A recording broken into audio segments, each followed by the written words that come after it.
Shush, we're starting. Here we go. Okay. Oh, is that the other one? Ooh, I love it. It's upside down. More noise. Well, you're not. Okay. Are you filming it? I mean, you don't know. I could be. Oh, hi.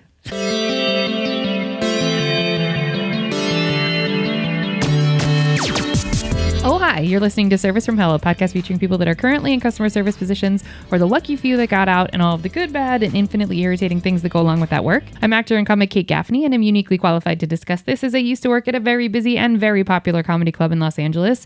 And at least one of you listening right now has probably grabbed me and told me you were ready to order when I was running around like a crazy person. So let's eat.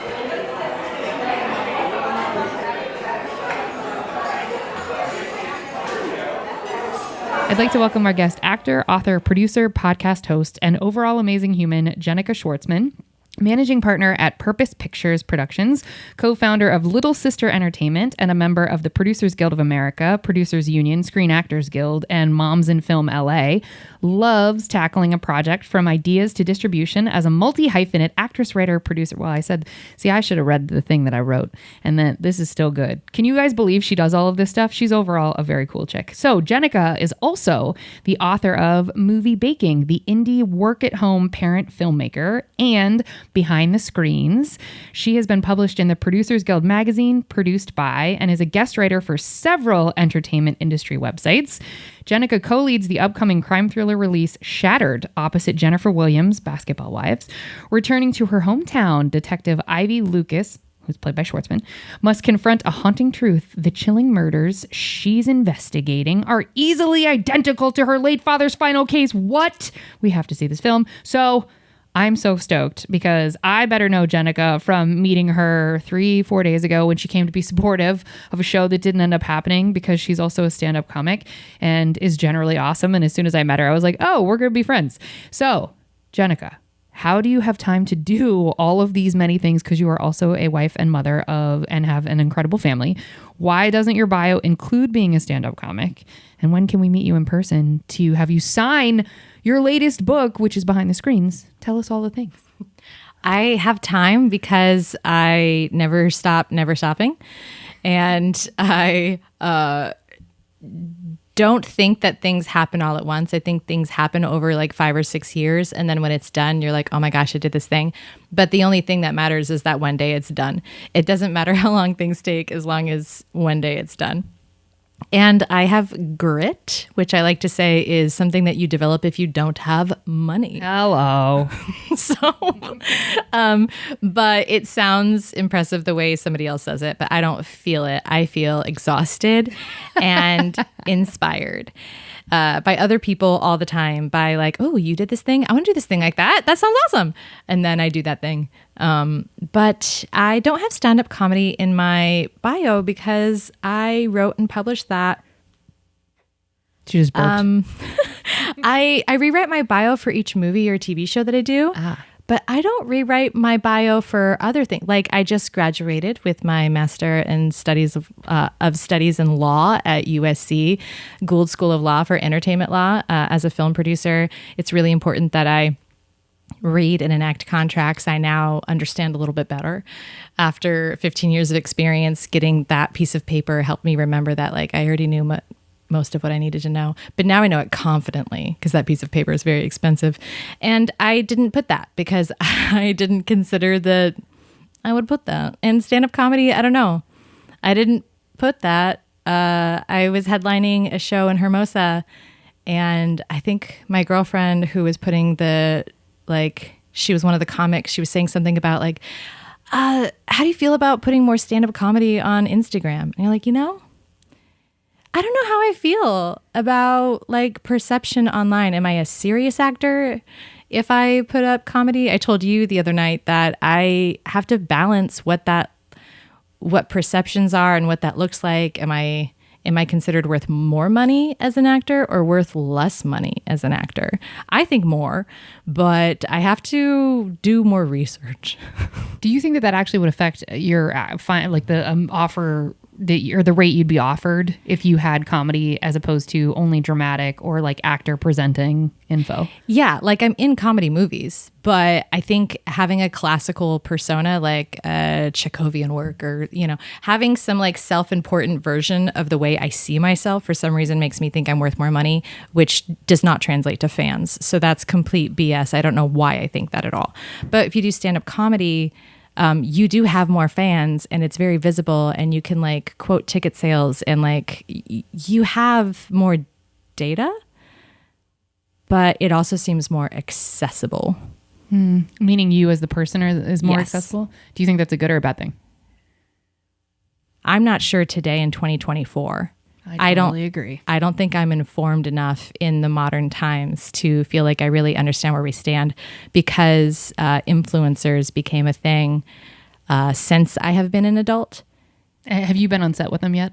Not in a way, no negative interaction for me. Lucky you. That makes one of us in this exchange.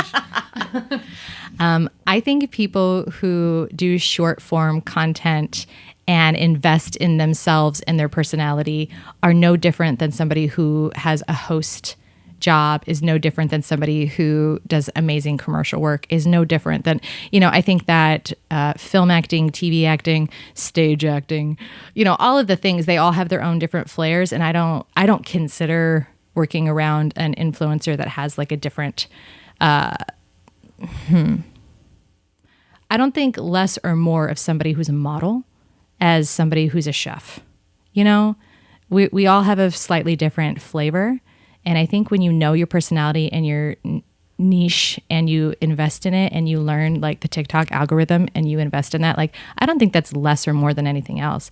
I don't think that we should work together on a Shakespearean movie, but I don't think that that's out of left field given how movies are cast anyway. Sure. Yeah. Because, you know, you want to take into account somebody who does really well in the Mexican market for foreign sales doesn't mean that they're more or less of an amazing actor to work with. That's the same as, I would assume, case by case of an influencer. But again, I haven't had amazing, like negative, I can't wait to tell this story interactions yet. I hope you don't ever have to. I hope that's not your truth ever. Let's be honest, if I did, I wouldn't say it here because you'd be able to know who it was. And they have a following. There's that part. You would be very upset. Okay, so you have a book coming out. We are talking about, well, it's out, but we are talking about, Kate, makes sense. There's going to be a signing where people get to meet you in real life. You're the best ever. I'd love to plug that I have a signing April 27th of 2024, just in case. In the Topanga Village, there is a amazing bookstore called The Open Book. It's cozy. There's used books there. There's couches. The Open Book is just this amazing space for authors. And I have a signing from 2 p.m. to 5 p.m. that day. It's family friendly because I have kids. And it's just a fun activity. I'm going to be reading some of the book and signing books. And I have stickers. I've got merch, like fun stuff that is for filmmakers and people of all sorts. So, can you tell us the concept behind the book? She's just burping it up. This is the whole interview. I gave her soda water before this recording, which was my fault. Shouldn't have done that. But I'm just mainlining coffee, so I won't be burping, but I will probably have to shit in about 3 minutes. But sorry, go ahead. So, we're just delicate little bodies. Little tiny baby women. How feminine can I be? You're lucky. You're already married, so you already got an amazing man. I'm out here in these streets. Gross. Yes. Concepts behind the protected. Behind the Screens, my most recent book release is an educational yet whimsical doodle illustrated book that goes through what it's like, what does a director do, what does a writer do, what does an editor do, how movies are made and put together, what movie magic is, not the software, but the suspension of disbelief, and what film festivals happen, and then the release, and talking about, it's really conceptual about how to learn how movies are made. I really care a lot about media literacy. I think that young people and old people alike, all of us deserve to think more about the media we're consuming and how it's made. And this is an accessible novelty gift that I kind of wrote to be both a wrap gift at the end of the next movie that I do, because it's exactly what I'd love to give to people. And in the back, there's like a section on definitions so that it's like very basic 101, but also a section on resources for you to learn more. And that's at various different levels for various different parts of filmmaking. But it is supposed to be something you can read with a family, or something you can sit and pick up from a coffee table and read to yourself, or something that you can color, because I know I like to sit and color in coloring books. Hell yeah. And it's a black and white doodle illustrated, meant to be colored. So the idea is for you to make it your own. I love that. And at the signing, who knows, there might be colored pencils, there might be stickers there. There will be. Oh, okay. Well, it's fun. I'm looking at it right now and it is black and white, and that would be really fun. And I will say, like, what I like about the book is the fact that I was like, oh, this is stuff that I wish I knew when I first came to LA, because I didn't major in film. And so I just was like, I'm going to be an actor. But I didn't know I just didn't know all of the anything. And so this is just an easy to consume way to get your feet wet so that when you're on set, you're not completely green when someone makes reference to a job you didn't know existed. It's good. Jennica also has alarms that are going to be going off on her phone throughout the remainder of the interview. I'm not editing that out. ADHD. It's okay. That said, pick up my kids. So I push snooze on that twice before I actually have to pick them up. Screw them. The first one is maybe prepare to get ready. The second one is get up. Come on, go pee. And the third one is walk out the door. But I have a spouse who's on that today. Oh, that's great. Thanks, Ryan.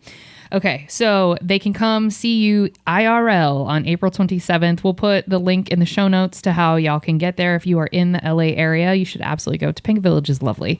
And you should just go and meet Jennica. She's lovely too. Walkable, and great food. Great food. Oh, there are a lot of good food. So much options food there. Yeah. It's a great Saturday afternoon. Yeah, it really is. So make a day of it, folks. Yeah. Okay, so get us up to today. What is, obviously the book is what we're talking about, but get us up to, like, what are you excited about for the remainder of 2024? What are we, how else can people get in touch with you? Do you have movies that are somewhere that people can watch and support you? Where's all that stuff?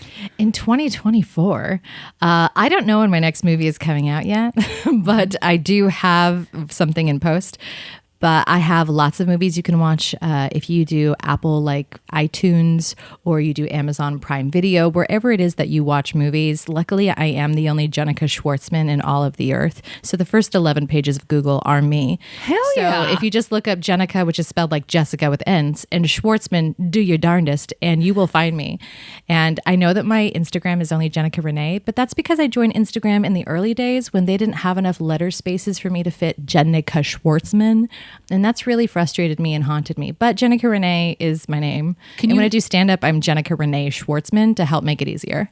Can you change your handle to Jennica Schwartzman now, or is it too late? I am written so many places for so many years. Yeah, it's too that it would be really frustrating for me that all of those old movies, all those behind the scenes, all of those everything, that would be, I think it would be a dead link. It wouldn't go to me, right? Yeah. It'll say, sorry, that link is unavailable now. Yeah. It'd just be like, at Jennica Renee doesn't exist. Be like, but she did. Banned. What if somebody else took it because I left it?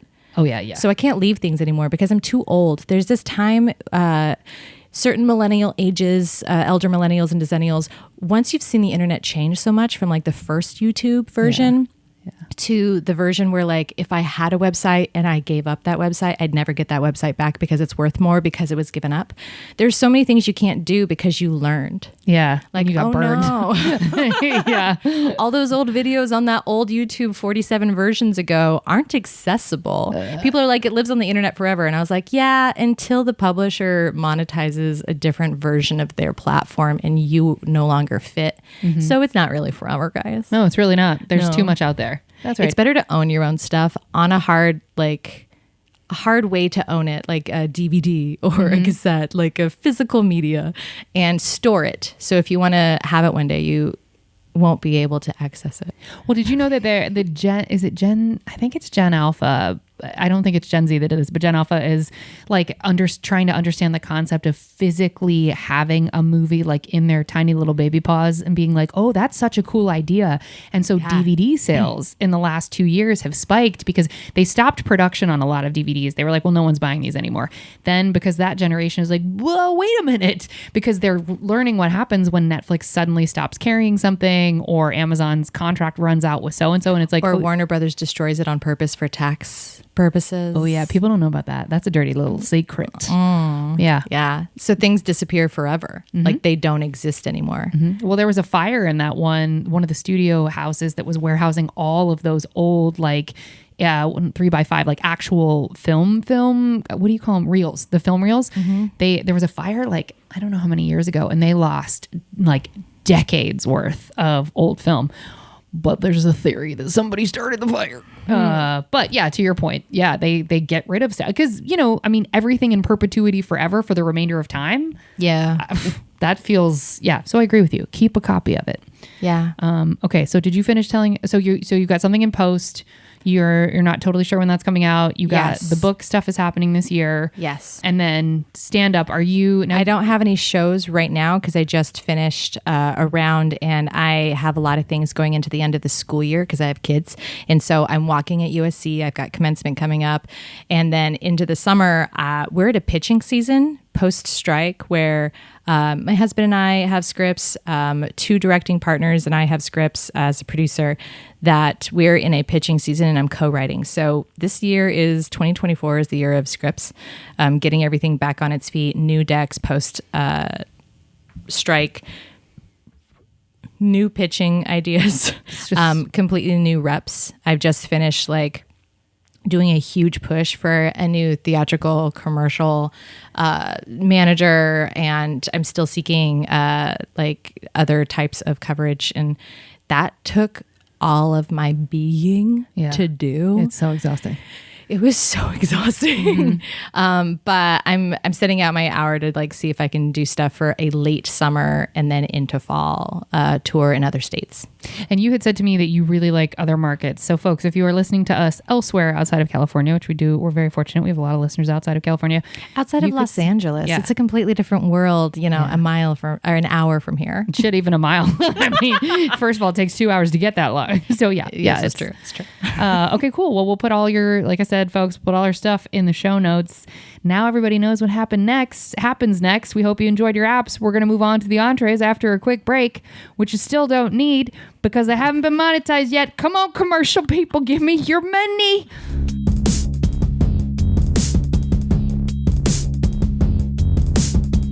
We're back. And woo! After that long commercial break. Oh my gosh, that commercial was so exciting. Wasn't it so good? I can't wait to engage with that brand. I appreciate you, Jennica. We are back, and now it is time to move on to the entrees. Okay, now, you know how this goes? Usually with the first question, when I say, what was your first job ever? Some people say, like, newspaper out babysitting. You can, unless you think of a job when you were younger that, like, the government was pulling them juicy, sweet taxes out to, like, grocery store or something like that. But go ahead. First taxable job, I was a middle school tutor. Ooh. And college tutor when I was in college. Wow. Yeah. Before that, it was all non-paid volunteer stuff. I grew up in a church. I've taught Sunday school. I've been in charge of stuff. I was way too responsible at a very young age. And I've done a lot of jobs that I discovered in college were not jobs. And then in college, I was like, oh, I need a job to pay for college. Do you mean like teaching Sunday school is not a job, or what do you mean? Yeah. And running the theater program at my high school and being in regional theater, it's like a full-time job, but you're like, oh wait, that wasn't a real job? Yeah. Oh. And y'all sold tickets and made money off the backs of my labor, but I saw none of that? Yeah. I was working 80 hours a week doing so many things, and none of those things were real things. Weird. But at the time, I really thought that they were my job. But that was silly of me. They were shame not on you. taxed. But in college, I was a tutor. I tutored with an after-school program as well as at my college with international students, which is insane to tutor people and be like, I don't consider myself smart. And yet all you do is help people with their homework. I don't help my kids with my homework as much. You'd think I would based on all of that education. New math. New math is too hard. Oh my goodness. It doesn't make sense. I don't even know what it is. Me neither. Yeah. I have a law degree. Yeah. I don't know what my first and fourth graders are doing some days. I'm like, let me read the directions again. And I might need to message your teacher. I think you should get it wrong to teach them that they need to do better. Anyway, so I was a tutor, but then like the first job that I actually interviewed for is what I thought that I was going to answer you with. My first interview into a job was working retail for a place that sold like Tommy Bahama type shirts or whatever. Nice. And downtown Disney. Oh. So I worked in downtown Disney. Oh my God. How did you not tell me this already? Holy, I have so many questions. It's Disney adjacent because I went to Cal State Fullerton, or for people who live in Southern California, I went to Cal State Disney. So all of my friends worked in Disney, but they all warned me to not work in Disney because it would ruin the magic. And I loved getting stoned and going to Disneyland. I did not want to ruin that. Yeah. So I worked in downtown Disney thinking that that was somehow different. Was it? I worked there for 3 weeks before I walked out. Ma'am. Yeah. I never got a real name tag. My name was Claudia. And I was told, oh, I'm jumping forward too fast. That's okay. No, you're not. Keep going. I was told to stop talking to a coworker. The store was empty, 24 hours a day empty. I don't know what the store was. You're not going to Disney to buy a Bahama shirt. You're going there to buy ears. Yeah. I don't know what the store was. I don't remember the name of it. But I was standing there and talking to a coworker who's like 10 feet away because we're not allowed to be within 6 feet of each other. Come on. Oh no, for reals. I'm in comfortable shoes. I'm standing really tall and I'm supposed to stand there for like 6 hours. And then I was talking to somebody, like getting to know my coworker. No one's in there. And they said, don't talk to each other. And left for lunch. And I was like, ooh, I'm going to write a note. Bye, guys. And left my name tag on a note that said I quit, and I walked out.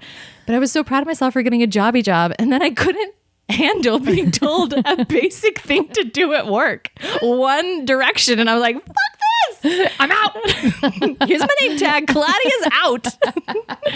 It was so embarrassing to look back at because I was so proud. Yeah. To be like, you can't tell me not to talk to someone.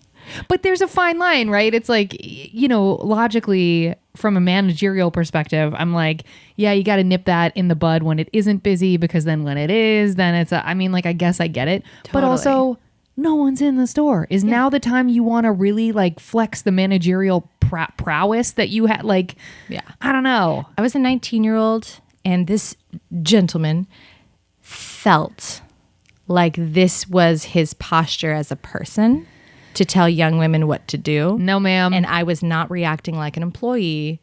I was reacting like a lady who would love to burn down this place just because you said it to me with the wrong tone. And I'm okay to admit that now.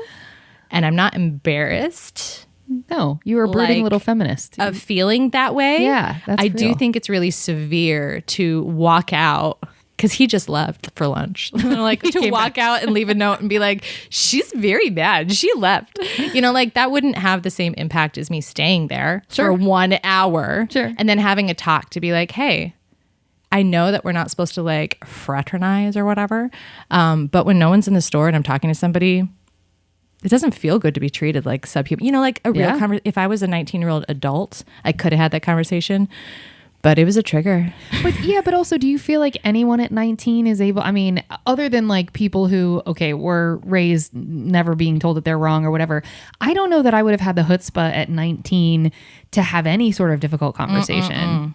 At 15 fucking years old, I was showing up to rehearsal, stretched and ready to go. That a girl. Taking every note with poise, fucking nailing it, singing, practicing, performing for strangers 8 times a week for like 8 weeks straight and nailing it, and having the vocabulary to have really intense, in those situations, very intense interactions with artistic people of all kinds all the time in the middle of Hell Week, like Tech Week, to be able to say to the sound guy, like, I'm sorry, I'll stop making that noise. I'll move over 2 centimeters, I'll whatever. Like to be so intense and handle your shit and never let any of that stuff get you. But then like, I can't handle myself for 5 minutes in a store because I'm like, I'm not singing or dancing. So But I think I'm not getting what I want out of this. But that's the difference, right? It's like we will tolerate so much stuff on set that we really probably shouldn't, because it's like, oh my gosh, but this is the dream. Whereas if I'm at, a smoothie bar and you're talking to me any old kind of way, I would probably take off my name tag today. Yeah. And be like, that's a wrap. I don't want any part of this. So I get it. When the stakes are higher for you, you might tolerate more. So was that a necessity job that was paying for Cal State Disney, or was that a job that you just had for fun money? I had to have work between any hour I wasn't in college. My first 2 years of college, my dad was a pastor, so we had very little money, and we qualified for everything and everything under the sun. And I was smart and I got stuff done, even though I didn't think about that. I had grit. And so, the grades were there, even if I was like, I don't know what that means. I'll fake it till I make it. I have a degree in acting, so. And I'm a PK, so I've been through harder shit than this. Absolutely. So I could buckle down and make it through school those first 2 years with government money. And then my dad had left the ministry and was working in the real world. And therefore all of my financial assistance was gone instantly because he affected me, even though I don't live with him. I'm away at college, but what he makes is what the government looks at. And so suddenly I had nothing. And the only way to stay in school was to work the entire time. But I didn't make a lot of money, and I was putting it on credit cards, and I donated my eggs. Did you really? Yes. So that is an avenue that a fellow student told me about, and I couldn't make enough money doing tutoring and retail for 2.5 weeks. So that didn't sustain you for 2 years? Well, you're just bad with money, Jennica. And one Christmas, a credit card company was like, do you want a higher limit? You're hot. And I was like, yeah, I do. Thank you. And then I filled it up because I was in college and I discovered I was lactose intolerant. My roommate told me. And so I started going to a health food store to have almond milk. And that changed everything about my grocery bills. Now I was eating healthy. And so now I had no money. Before it was like ramen and cereal. And then after a while it was like, oh my gosh, I eat so healthy now. I'm very poor. So donating eggs. So I don't know much about that process, and obviously it's not exactly customer service, but do you feel any kind of way about the fact that your egg could have become an embryo in someone and gone on to become a human? Yes. And I have a lot of mixed feelings about it in 2024. I am extremely distraught to be connected to a TikTok community of people speaking out against that predatory practices and really unfair things that I could not have conceptualized at 19, 20, 21, that I was thinking about the other stuff, the emotional connection, the genetic material, the responsibility of information. I was thinking about some really heavy concepts and wrestling what that would mean. But I was poor, and I can happily admit that I have not made a lot of great decisions from a place of needing money. So I cannot have anything but grace for young Jennica, and grace for all the people in my life who have also made choices that they may not have made the same choices today. But I was really proud of that choice for a lot of years because I felt like I had wrestled and come to a really good place of faith about somebody wants help. Why wouldn't I be a part of that? And why wouldn't I investigate what that means? And as a little actor, artist, and writer and person in the world, why wouldn't I do hard things and discover more about the human condition in just living my life? Why wouldn't I give myself grace to be a human? And to this day, I really wrestle with the 7 humans out there. For sure there are. I was wondering if they would give you communication as far as what went on to happen. The company that I worked with at the time, and it could be a completely different company now because it has changed names and it has changed a lot of things. I cannot speak to or about who they were then or who they are now. I never did enough research. The world was a different place when the internet was different as well. Mm-hmm. Let's all be really honest about that. Your ability to research things in person and making phone calls and investigating just don't have the impact that today I could get to the bottom of things that I could never have gotten to the bottom of then. And I wouldn't have had that perspective or an online community to look to. Sure. So I only had the best that I had. And I would say that I really tried to understand things. But I do know that if you parents were given the opportunity to have contact, and I was asked my permission if I would be comfortable with contact, and I, from a place of joyful naivete, was saying anytime that came up, yes, if you would like to have contact, you are welcome to. It's not my business, and I will never investigate until and if I have cancer in my family, or I have something in my family that's medically important to share with someone who shares genetic material. And I've tried to reach out to communicate that type of information to the company directly, who communicates to the families directly.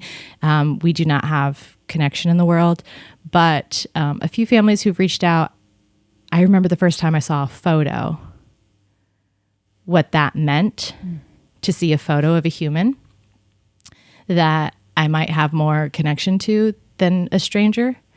And then another time I saw another photo, and it rocked my world as a dark brunette. That's not the hair color I have, but that's the hair color that grows out of my body. And dark brown eyes and Greek heritage. I am surprised that I contribute to little blonde, blue-eyed humans. And I have since had little blonde, blue-eyed humans. And it is confusing. It is so confusing to be like, oh, we're connected genetically. Interesting. And then look at my kid and go, oh, these genetic markers are not recessive genes. This is what I make. Interesting. Okay. I don't know. It is a concept, a whole section philosophy that is still beyond my understanding. And I am blown away by how much more there is to dig in and understand about the entire subject that I have not scratched the surface. And I refuse to use for my benefit. I think this is one of the few times I've said it like publicly, but I do think that enough time has passed that I think it's okay to just like share it casually, specifically with the context that I have learned that there are more things about this process that I did not know about when I was younger over the last decade. And I have a lot more complicated feelings about it. And I don't think there's anything wrong with that. I think sitting in the tension of complication makes me more comfortable with having made decisions growing up, because we all live with all the decisions we make of any kind. This just affects some other people, but if it wasn't me, it was going to be someone else. So I didn't do something that changed the course of history in a way that's disgusting. But I did buy into that from a place of, this is a good amount of money for me to go through some really painful, terrible physical things. And that's fine. I couldn't care less about pain. You'll pay me money for it? Great. Whatever. Yeah. You want me to take what hormones and drugs and be insane for a while? Like, no big deal. I will stab myself in the leg every day. You know, I could not care less about the cost at the time in my narrow focus of what that cost was. And you've alluded to it, and don't pull at this if you don't, or speak to it if you don't want to, but you think there is a sort of moral implication that you are a part of for him having donated, just because of the awful, and there are stories, many stories of awful things that have happened at the hands of those doctors. But do you feel part of that? Well, you know how sometimes you buy clothes and then you find out about the company later and go, I didn't individually make this decision for this to happen. And I didn't make an informed decision, and I am not the problem. But I am a part of the problem if I learn more and I don't do better. And I can't do better, and I reflexively think I have to. But I'm not going to go into that space. I'm not going to educate in that space. It's not my story. It's not my experience. Yeah.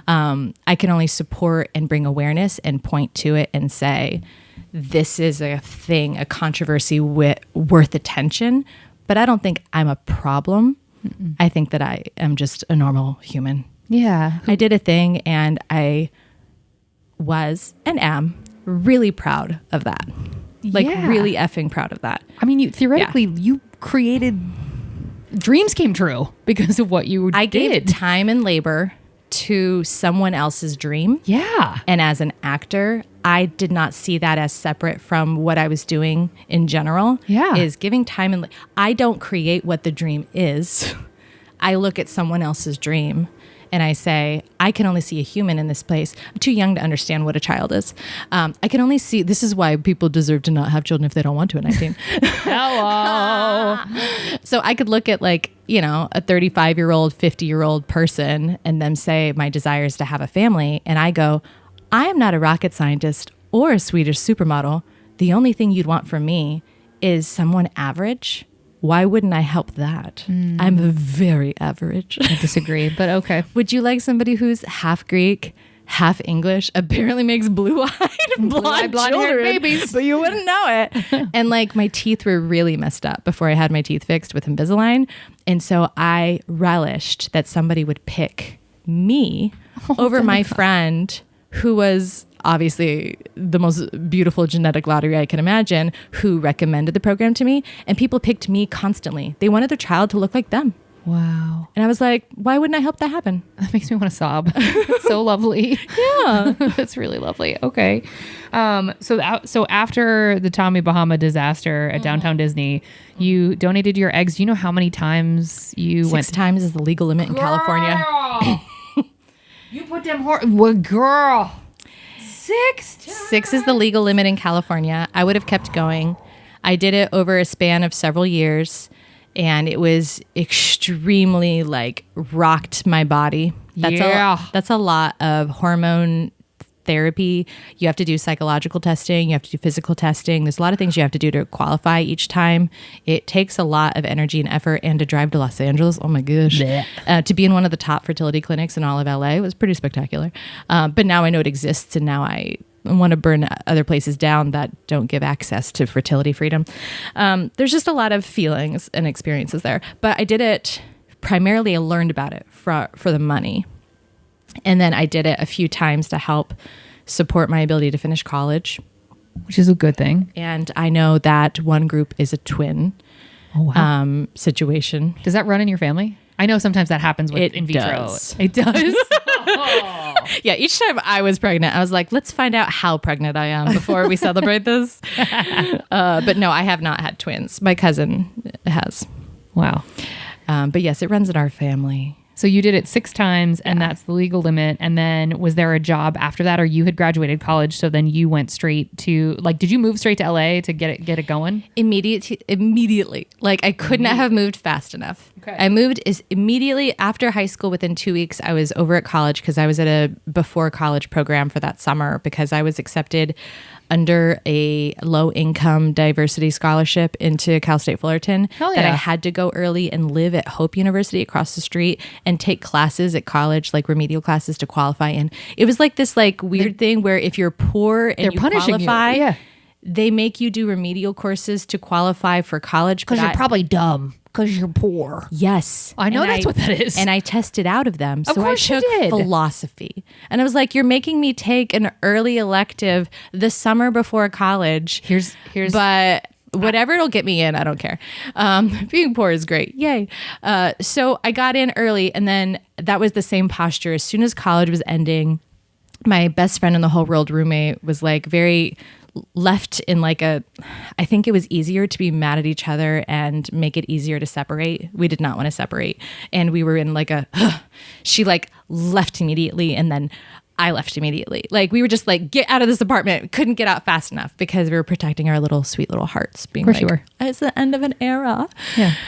It's the last time we ever lived together. And so me and my new roommate moved straight to LA as soon as possible. We had picked out our apartment. I think we had already put down a deposit before we graduated. Like we were out. And then she was a bartender. So she had skills and a resume. And I was like, I make eggs. I'm very fertile. I make future children. How can I pay these bills? And then a friend told me about background work. So I did background work as an actor, very educational, very important work.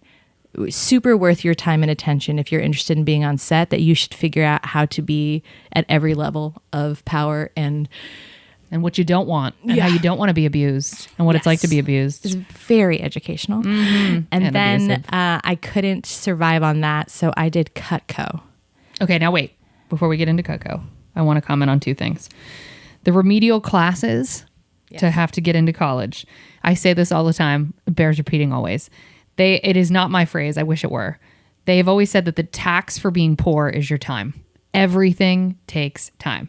And that is yet another example of stealing your last summer where you would be with all of your friends theoretically from high school to save just up money to get a head start. Yeah. All it is I could scream. And I don't even have a joke here. It makes me so mad. So I just had to say that, even though I've said it before. Before we get to Cutco, being a background actor, because I have done it. Did you experience abuse on set? One night I left crying at 4:00 in the morning. I had to tell somebody there, which was against all of my complaining, but it had been in a year and a half of background, and I had lost my cool. 4:00 in the morning, I was crying, and I said, I cannot walk in these heels anymore. I have to go home right now because I cannot do, this is hour 14. I cannot do it. We haven't even hit golden hour yet. And I had hit golden hour several times, which is 16 by hour 14 hours. It is 16. I had hit golden hour on other shows several times. But that means 16 hours of continuous working for anyone who doesn't know. Go ahead. But I was allowed to sit in a chair sometimes on those sets. Oh, well, what are you complaining about? You get to sit down for 5 minutes. Relax. So I was in heels on the show, and I cried and said, you have to take me. I have to quit. I don't care if you pay me. You have to take me to my car. And so they took me back to my car at the Hollywood Forever Cemetery at 4:00 in the morning and dropped me off in the middle of the cemetery, not near my car, in the heels I couldn't walk in because they were pissed at me. I didn't know this story when I asked the question, audience. I promise you I did not know this story. I'm shaking. Keep going. So I walked barefoot through a cemetery, which is a dangerous, first of all, there's ghosts. That place is littered with spirits. Isn't Marilyn Monroe there? Haunted. It's so haunted. It's insane. So you're going to get spooked by the ghosts. Also, great place to get murdered. It is not a safe space. No. That is, and just because they were pissed at baby little young ass Jennica, that they just decide to punish you in a way that could have been, I'm sorry to be dramatic, but fatal. Yeah. This is how they treat. It's not every time, and it's not every PA, and blah, blah, blah, whatever. Totally. Not all men. But yeah, the background experience is it's that. It's punitive because you are at the bottom of the roster. Yeah. You don't even make the call sheet. They'll write extras if you're lucky somewhere on the call sheet. It's so upset. I cannot believe you lasted a continuous year and a half. That is a torturous amount of time. My husband did 3 years. How? He is a saint, and he can do anything. And he has the blood sugar ability to make it through a whole day. Whereas I've never met another human who could just you don't want to feed me? Fine. He could just do what needs to be done. But I cannot. I am made of human flesh. Yeah.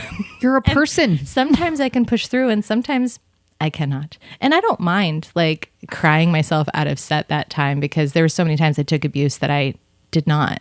I was you know what? I'm going to go have fun with somebody else for 5 minutes and let this go. My life is easy. I'm a happy person. We're not in wartime. I can handle life. Yeah. But when I can't handle life, I'm not mad at me later. No. That I crumbled. Yeah. I probably just had low blood sugar. Or you were, I don't know, having stacked abusive experiences back to back to back and eventually cracked, just like we all eventually do. I mean, it's likely. Okay, so you can't say exactly. So you walk barefoot to your car. Yeah. With the help of the ghosts. With the help of the ghosts. You get offset. Did you get paid for that day? I assume I got home. Yeah, of course I got paid. Oh, you did? Yeah. Okay. Because were you union at that time or non-union? Non-union. The moment I got my card, I was done. Good. I did it for the card. I got 3 vouchers. So to become a SAG actor in Los Angeles, there are many avenues, but one of the only avenues that is guaranteed over time is to do background work and then hope for a voucher, which is a union voucher, that if you get 3 union vouchers and you pay the amount to the union, you get to be SAG. And I was doing plenty of work. I don't counsel other people to do it that way because they don't have enough like real footage under their belt to actually work union jobs because they're not actually ready for union jobs by the time they get their 3 vouchers. But it took me a year and a half. I had been working on tons of stuff. I'd been in movies. I was ready. I was fine. And I went straight to work after that. I worked in TV shows and I didn't have any issues, especially because I was doing background work for a year and a half. I knew how to be on a set. I knew how to do the job, which is why this avenue existed. I don't know if it still exists. I assume. It does. It's just so hard to get a voucher. It was so long ago. Hard. I got mine on the show Numbers as an FBI agent. I was there for a long time. I think I got it on the show Greek. Wow, this is aging me. But that took so much flirting. Like I flirted my ass off for months to get that. And then my husband was on the show 500 Days of Summer, the movie. And he just told the guy who worked there, because my husband was the stand-in for Joseph Gordon-Levitt. Oh, lucky him. Yeah. They kind of look alike. Your husband's hotter than he is, but no offense, Joseph. You're not going to listen to that. But that's great. I don't think he's offended. I think a lot of people think he's hot. No, good for, he's having no trouble getting ass.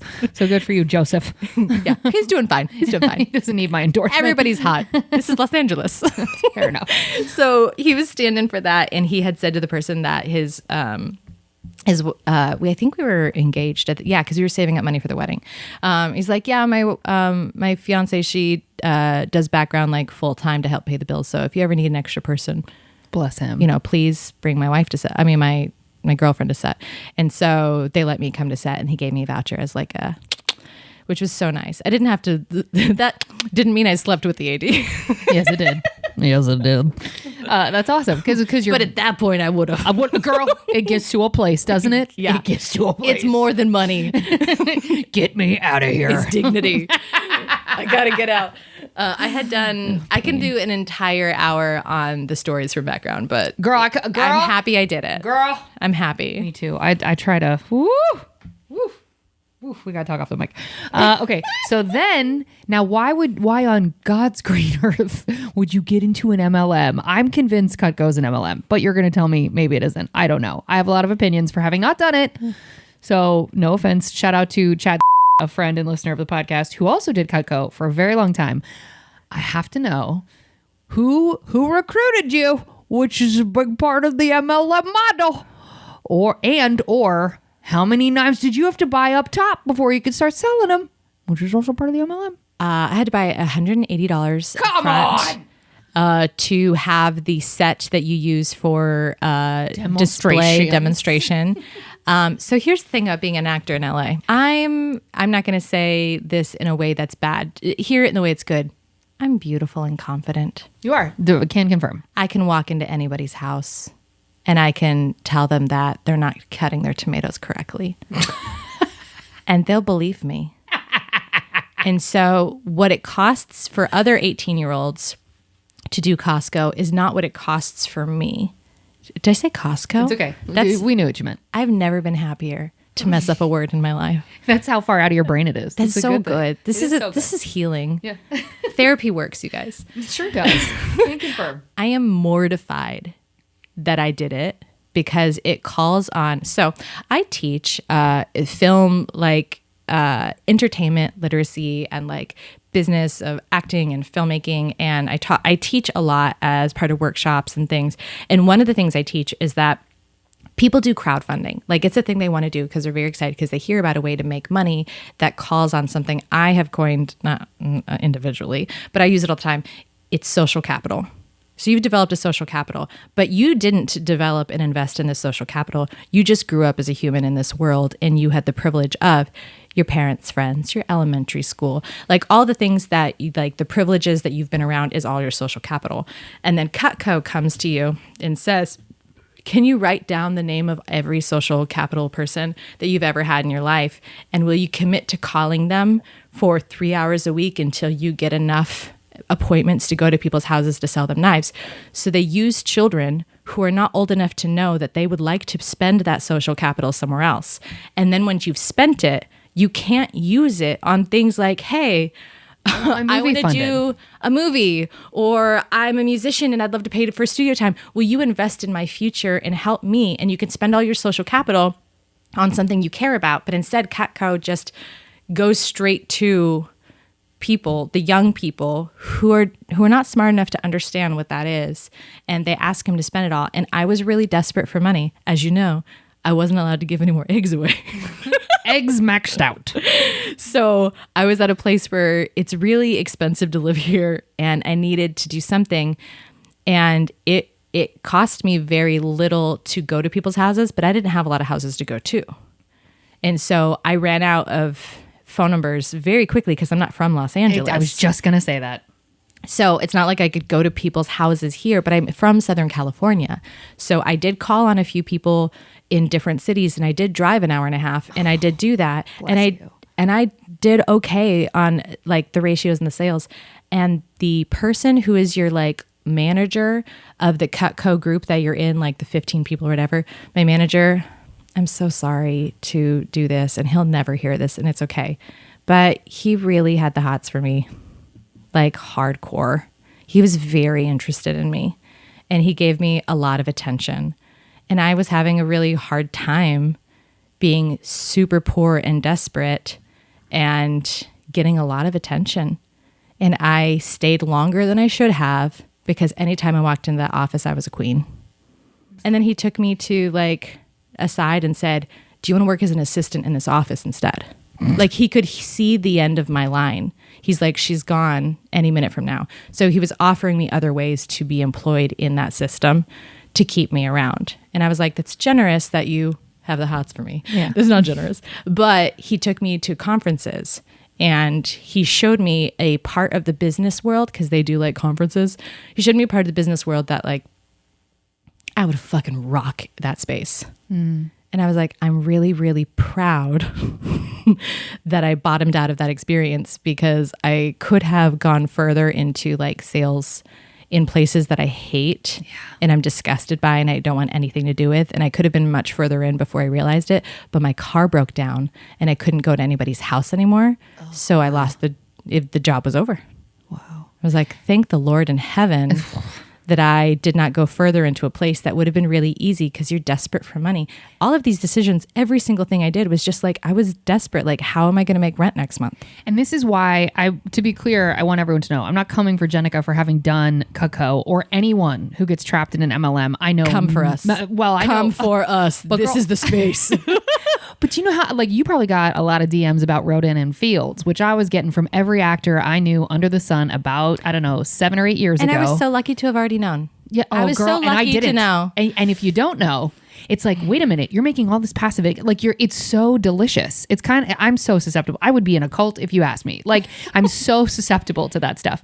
But when I hear about and see the other side of it, where you're making these already poor people stranded with thousands of dollars worth of product because they got hoodwinked into buying into it. Herbalife, same thing. Sorry, I'm coming for all of them. Yeah. Because there is they say this true. This is why the Netflix model is struggling, because there's only X number of human beings with the ability to buy into this. And then once they have it, that's your max. You've hit it. Like, you're not going to sell 57 sets of Cutco knives to someone. You're not. Like, they bought the knives. And to your point, those are the people in your address book. That's it. What else are you going to go to the mall and be like, I got these knives here. Come get these knives. And it's also like, who gives a scintilla of a fuck about knives? You don't. But you were sold on the dream. And that is why an actor or young people or whomever are so susceptible to that, because what they're playing on is your hope. And they know some part of you has that, or you wouldn't be in one of the largest markets in one of the most expensive cities in the country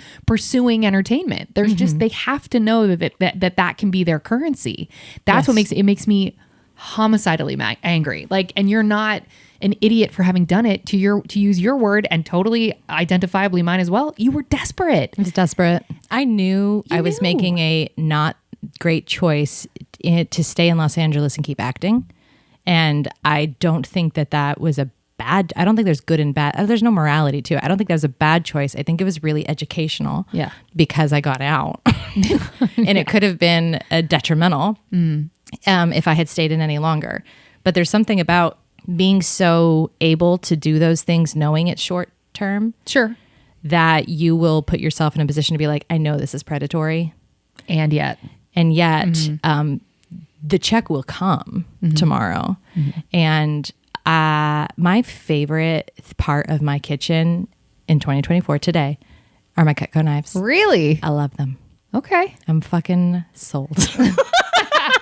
There's knives available still. It's what she's not saying is the inventory in her garage is floor to ceiling. They can't even park in their garage, actually. No, if anything, I have actually held back from trying to get more because I don't want to support the company existing the way the company exists. But I love my knives and I still have my knife sharpener. And I'm like, thank God I have my knives and my knife sharpener. Or else, and it's not like a full block. It's everything missing like two because I didn't have enough for a full block.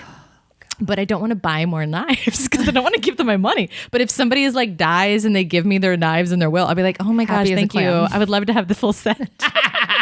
Because they're so sharp and they're great. And I have the sharpener. So like whatever. Done. And I know how. And I know how to cut a tomato, you guys. Oh, I bet you do. I do. I bet you do. Okay. So your car craps out. You're done with Cutco. Now, simultaneously, is acting stuff starting to work out for you even more? Or are you like, crap, I have to get something immediately after I had Cutco? a few commercials. Okay. And I had, not at this day, but I was probably a year away from getting my first TV job on All My Children. Hell yeah. So I was like on track. I was doing theater and I met my husband. Yeah. So that was worth every penny of everything, of anything I ever did. Is anything on that path to meet this guy who was just funny. I'm not into him at all. And then like on opening night of our show, he's like, hey, I know you're going out on a date with so-and-so, but I want to take you out next week. And I was like, let's do it right now. I love the arrogance of like, I know that date's not going to work out, so I got you for next week. Like, go have your fun. That was it. Oh, he was a nice guy who was funny. And then he turned around and he was cocky for like 10 seconds. And I was like, you win. Yeah. That was it. The bingo card. I'm so in. I was just into that. I didn't know before the second that you had everything I've ever wanted. And he was like so great. And then I told him, I don't want to get married. I don't want to have that life. I'm here to be an actor, and this is what I've wanted my whole life. This is who I am since I was a child. Remember, I was a pastor's kid. I've been performing on stage since I was young. I was in regional theater since I was like 14 and 15 years old. Like, I am an actor. And so I said, this is an arm's length activity for me. Like, you are second to everything. Come on, Jennica. We will not be boyfriend and girlfriend. And then like 3 months later, I was like, oh my God, can I please be your girlfriend? And also, could we maybe get married at some point? And then like less than a year into the, like we were in line in Pirates of the Caribbean at Disneyland. And I said, it was December like 7th. I turned to him and I said, I'd love a ring by Christmas. And he was like, I'm sorry, what now? And I said, well, so my friend started dating this guy like well after we started dating, and then so and so dated like, and like they're gonna get engaged soon, so like I need to win. We've been dating longer. Which was again less than a year. Yeah, it's very fast, especially after you started with the declaration of this ain't going anywhere. We'll see you in 15 years. And then I was like, although, can I have a ring? I would like to get married now. Can we just like go to the other side of this thing? I was dumb. That was silly. So I'm not embarrassed about that. You shouldn't be. Okay, so you meet him. So now you're eventually become a dual income household. So are you working jobs this whole time? So I used him because my car had broken down, and he's an actor, and he does handyman work and art installation as his like freelance day job. And I was instantly in need of a job, and he would pay me every night.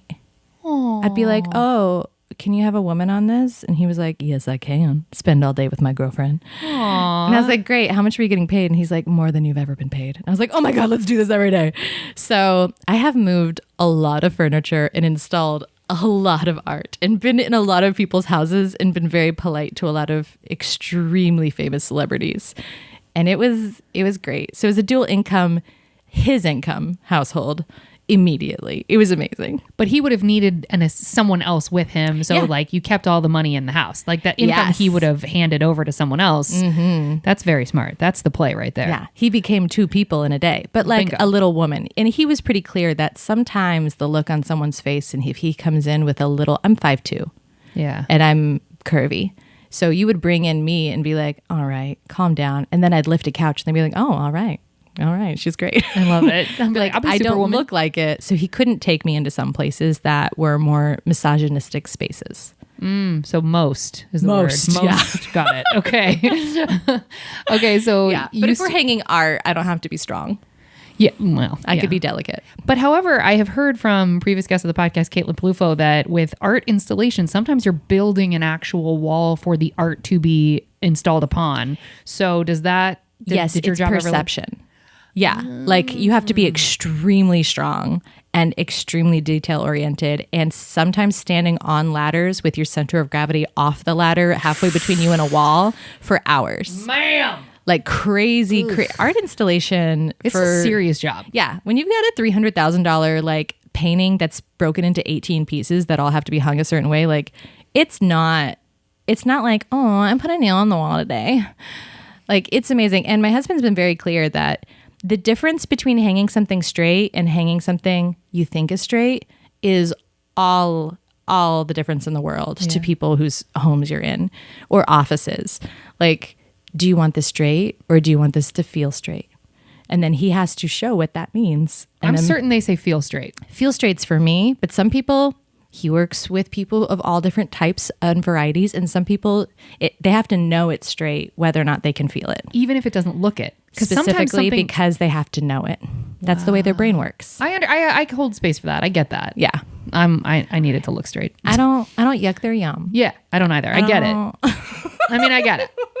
But they can't be in my house. No, get out of my life.